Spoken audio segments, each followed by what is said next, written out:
इस समय हम मथुरा के निधि वन पर हैं, जहाँ पर श्री कृष्ण अपनी गोपियों के साथ यहाँ पर आकर के शाम को खेलते थे और कभी कभी बांसुरी भी चुरा लेते थे और राधा रानी उनको इसी निधि वन में ढूंढा करती थी। और इस निधि वन में छोटे छोटे ऐसे पेड़ हैं झरकुली वाले जो लगातार आगे की ओर बढ़ते रहते हैं, टेढ़े मेढ़े हैं और इसमें एक ही पेड़ है और एक ही कलर का पेड़ है। और ये निधि वन का भव्य नज़ारा मैंने आपको दिखाया है। और ये निधि वन मथुरा में है, जहाँ पर श्री कृष्ण अपनी गोपियों के साथ खेलते थे।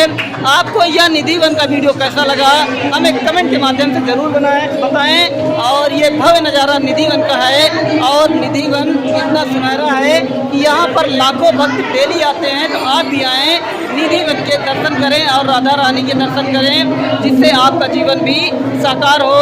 बोलिए राधा रानी की। मैं